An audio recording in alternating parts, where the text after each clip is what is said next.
Hello friends, आज मैं आपको P&L एप्रोप्रिएशन अकाउंट के बारे में बताऊंगी। ये पार्टनर्स का जो एक इम्पोर्टेंट टॉपिक है P&L एप्रोप्रिएशन।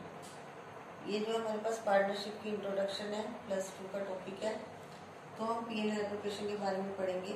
ये जो है P&L के बाद बनाया जाता है। जो बच्चे +1 में trading account P&L balance sheet बनाते हैं, तो P&L के बाद P&L एप्रोप्रिएशन बनाया जाता है।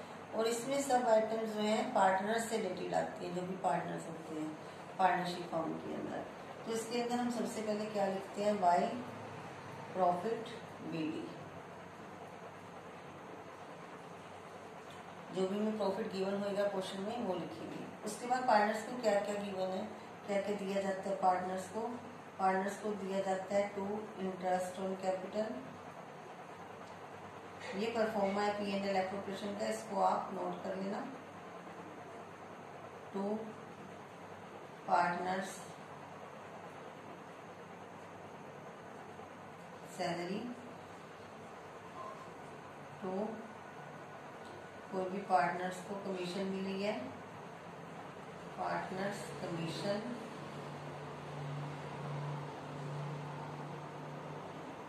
ठीक है। उसके अलावा और भी कोई पार्टनर्स को फीस, बोनस, ये आ जाएगा। 2 एनी प्रोविजन या रिजर्व, एनी रिजर्व। ये पार्टनर से रिलेटेड नहीं होता, अलग से दिया होता है किसी को कोई रिजर्व एनी रिजर्व। और यहाँ पे आता है बाय इंटरेस्ट और ड्रॉइंग। फिर इनकी कैलकुलेशन की जाती है, इंटरेस्ट इन कैपिटल की, इंटरेस्ट इन ड्रॉइंग की। मैं आपको भी बताऊंगी कैसे करते हैं। फिर जो इनका आंसर आता है वो हमारे पास आता है टू प्रॉफिट। और अगर इधर आया तो बाय लॉस इफ एनी, अगर लॉस आया तो इस तरीके से जो प्रॉफिट आएगा उसको क्या करेंगे, हम पार्टनर्स के रेशो में बांट देंगे। जैसे ए भी 2 पार्टनर है, उनके रेशो में हमने इसको बांट दिया। ये मैंने आपको एडमिशन ऑफ पार्टनर्स में डिस्ट्रीब्यूशन करनी सिखाई थी कि कैसे इसको हम डिस्ट्रीब्यूशन करते हैं। तो टू प्रॉफिट ए और बी। यहाँ पे अगर आपने लिखना है लिख लो, नहीं लिखना तो ना भी लिखो, आपको कंफ्यूजन नहीं क्रिएट करनी। मतलब ये इसलिए था कि अगर लॉस होता है तब लिखना, अदरवाइज रहने दो। तो टू प्रॉफिट, लॉस हुआ है तो वो भी ए और बी में बांटा जाता है। ज्यादातर मोस्टली प्रॉफिट ही होते हैं हमें क्वेश्चन में। इसके बाद हम बनाते हैं partners capital account. Partners capital account का भी परफॉर्मा देख लो कैसे बनेगा।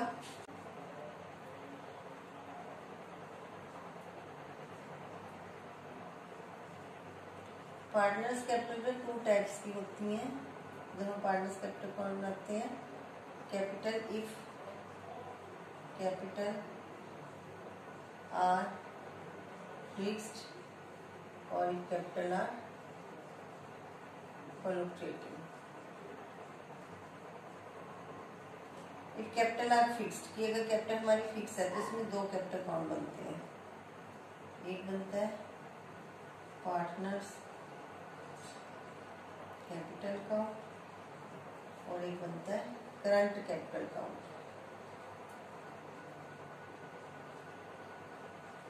इफ कैपिटल्स आर फ्लक्चुएटिंग तो सिंपल पार्टनर्स कैपिटल अकाउंट बनता है।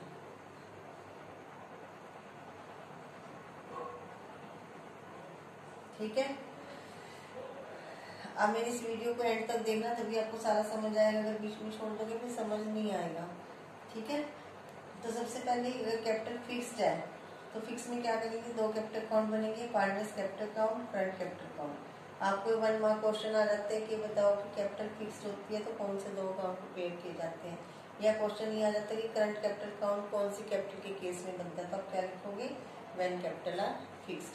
अब इसमें इसका कैपिटल अकाउंट का परफॉर्मेंस सिखाती हूँ मैं आपको। इफ कैपिटल आर फिक्स्ड, मान लो हमारे पास 2 पार्टनर हैं ए और बी,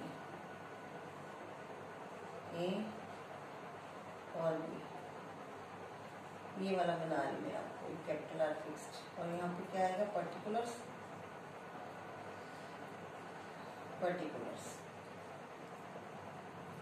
सबसे पहले पार्टनर्स कैपिटल अकाउंट ये वाला बनाते हैं हम, पार्टनर्स कैपिटल अकाउंट।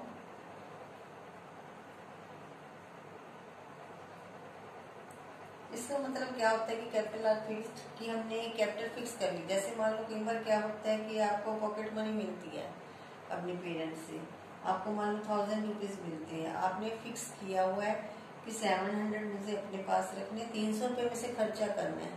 वो 700 आपने क्या किया, अलग से फिक्स करके रख दिया या बैंक में डाल दिया, उसको आप छेड़ोगे नहीं, तो वो कैपिटल हमारी क्या होगी, फिक्स होगी। बाकी जो चेंजेस करने हैं वो करंट कैपिटल अकाउंट में करेंगे। तो इस केस में हम सिर्फ क्या लिखेंगे, बाय बैलेंस बीडी, जो पिछला कैपिटल का बैलेंस पड़ा है। और कोई पार्टनर और कैपिटल लेके आया, बाय फ्रेश कैपिटल कोई लेके आया है, या इंट्रोड्यूस किया है कैपिटल, इंट्रोड्यूस होगी, तो वो कैपिटल इसमें आ गई, उसको लिखते हैं बाय बैंक।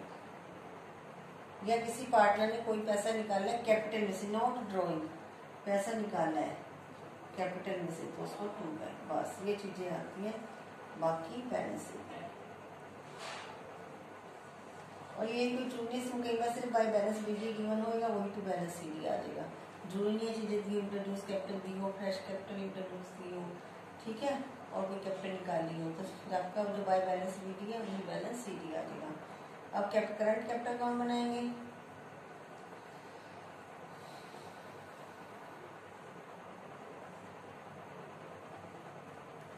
क्योंकि इसमें आपको बताया 2 कैपिटल अकाउंट बनते हैं, तो करंट कैपिटल अकाउंट कैसे बनेगा, करंट कैपिटल अकाउंट सेम वैसे पर्टिकुलर अमाउंट, 2 पार्टनर है ए बी, तो बाय बैलेंस बीडी। अगर क्रेडिट बैलेंस दिया हुआ है तो बाय वाली तरफ, अगर क्वेश्चन में लिखा हुआ डेबिट बैलेंस तो फिर बाय टू वाली तरफ, to balance BD, balance or debit. अब P&L एप्रोप्रिएशन में हमने जो चीजें टू वाली तरफ डाली थी वो सब बाय वाली तरफ आएंगी। बाय इंटरेस्ट ऑन कैपिटल, ए का ए के अकाउंट में चला जाएगा, बी का बी के अकाउंट में चला जाएगा। कोई भी उनको सैलरी मिली थी जिस भी पार्टनर को मिली है, ठीक है, कोई प्रॉफिट वो बांटने जो हमारे नया प्रॉफिट आया था, टू प्रॉफिट आया था, इधर टू ड्रॉइंग्स और टू इंटरेस्ट, ठीक है, बस ये आ गया। और जो इनके आंसर आएंगे वो क्या आएंगे, टू बैलेंस सीडी। ये हमारे पास इफ कैपिटल आर फिक्स्ड का परफॉर्मा हो गया। अब हमें बनाना है if capital are fluctuating. Capital fluctuating है, इसीलिए थोड़ा सा कर लेते हैं, देखो कैसे बनेगा, ए बी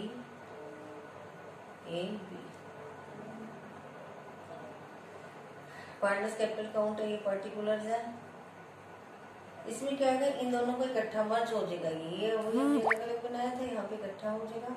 इसमें करंट कैपिटल के बैलेंस नहीं दिए होंगे जो हमने यहाँ लिखे थे, बाकी सारा यहाँ पे आ जाएगा बाय बैलेंस बीडी। कोई पार्टनर नई कैपिटल लेके इंट्रोड्यूस किया वो इधर आ गई, इधर to drawings, to interest on drawing, इधर सैलरी, इंटरेस्ट ऑन कैपिटल, और हमारे पास प्रॉफिट। बस, तो क्या हुआ, इन दोनों को मर्ज किया और यहाँ पे कैपिटल फ्लक्चुएटिंग है, तो एक ही कैपिटल अकाउंट बनेगा जिसको बोलते हैं पार्टनर्स कैपिटल अकाउंट। और जो आंसर आएगा वो क्या आ जाएगा, टू बैलेंस सीडी। बस ये बन गया हमारा। इसमें बैलेंस शीट नहीं बनती, मेरे लिए दो अकाउंट बनते हैं, P&L एप्रोप्रिएशन और कैपिटल अकाउंट। कैपिटल अकाउंट में अगर आपको करंट कैपिटल अकाउंट की बैलेंस गिवन है, दैट मीन्स कैपिटल जो हमारी फिक्स्ड है। अगर करंट कैपिटल के नहीं दिए हुए, क्वेश्चन में कुछ कहा भी नहीं हुआ, तो हम उसको मानेंगे कि बैंक कैपिटल आर फ्लक्चुएटिंग। तो ये आपको P&L एप्रोप्रिएशन का पार्ट समझाया है। अभी आपको मैं interest on capital, interest on drawing की कैलकुलेशन समझाऊंगी, फिर आपको P&L एप्रोप्रिएशन का क्वेश्चन करेंगे एक आधा सोल्व नेक्स्ट वीडियो में। तो थैंक यू, आप मेरे वीडियो को लाइक शेयर करना और मेरे चैनल को सब्सक्राइब करना। Thank you.